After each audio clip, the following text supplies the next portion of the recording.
के हवाले से मैं बात करूंगा। आज भी आपने बड़ा इम्पॉर्टेंट इनिशिएटिव लिया, आपने उलमा को इकट्ठा बिठाया, गवर्नर हाउसेज में बैठे थे, वीडियो कॉन्फ्रेंसिंग हुई, जो एक नुक्ता एक इख्तलाफ का बायस बन रहा था। आपके इनिशिएटिव के मुताबिक फतवा भी आ गया जामिया अज़हर से, तो अब क्या डेवलपमेंट है, क्या अपडेट है? देखिए, वो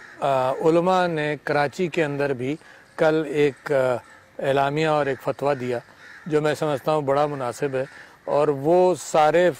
उलमा ने आज उसके ऊपर तस्दीक भी की। कुछ उलमा, मिसाल के तौर पर हमारी शिया बरादरी के जो उलमा हैं, उन्होंने जुमे की नमाज़ पर ख़ुद रोक लिए हैं और फ़र्ज़ नमाज भी मस्जिद के अंदर उसका एहतमाम उन्होंने कहा है कि लोग अपने घरों में इसका एहतमाम करें।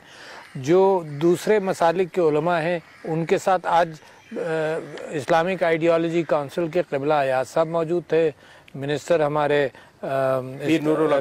कादरी साहब मौजूद थे, सारे गवर्नर्स मौजूद थे, प्रेसिडेंट आज़ाद जम्मू कश्मीर भी थे, गिलगित बल्तिस्तान, सबको वीडियो कॉन्फ्रेंस पर लिया। तो मेरे ख्याल से 100 उलमा होंगे, हर जगह 20-25 करके 100 उलमा ज़रूर होंगे। उनके साथ एक मुत्तफ़िक़ा लाहे अमल तय किया गया। एक तो जो कराची से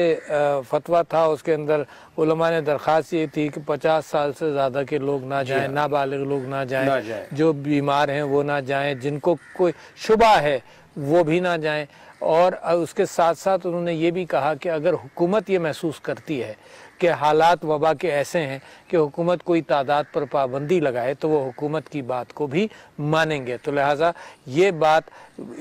मुत्तफ़िक़ा तौर पर सब लोगों की नज़र में आ गई बात कि इस तरह की पाबंदी अगर हुकूमत लगाना चाहे तो हुकूमत पाबंदी नहीं बल्कि कि मिसाल के तौर पर तादाद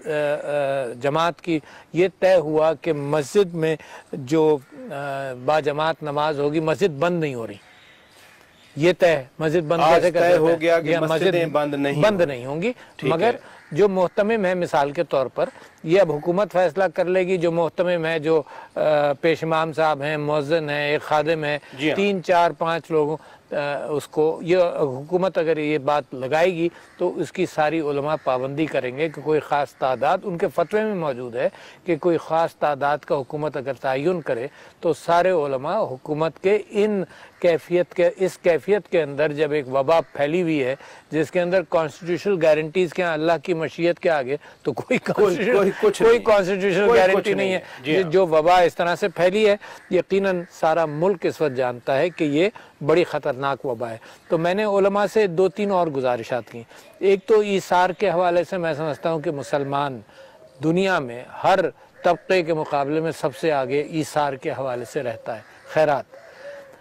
इस वक्त इस बात का इम्कान है कि मज़दूर, इस बात का इम्कान है कि गरीब जो फ़कीरी की कैफियत में है उन तक खाना पहुंचे, जो मजदूर हैं जिसको एक दिन की रोजी ना मिले। वज़ीर आज़म साहब कहते हैं तो रेडी वाले, दिहाड़ीदार, जिनकी मजदूरी नहीं मिल रही आजकल, तो हुकूमत अपना एहतमाम करेगी, मगर जो पहुंच मसाजिद की है और उनके नमाजियों की है, वो पहुंच तो कोई भी स्ट्रक्चर प्रोवाइड नहीं कर सकता। लिहाजा एक तो मैंने ये उनसे गुजारिश की कि जो आपके फतवा है कि कौन कौन लोग ना आए और हुकूमत पाबंदी करे तो उसकी तादाद की पाबंदी करे तो उसके ऊपर अमल करना, तो मैंने गुजारिश की कि अपने नमाजियों को इससे आगाह करें।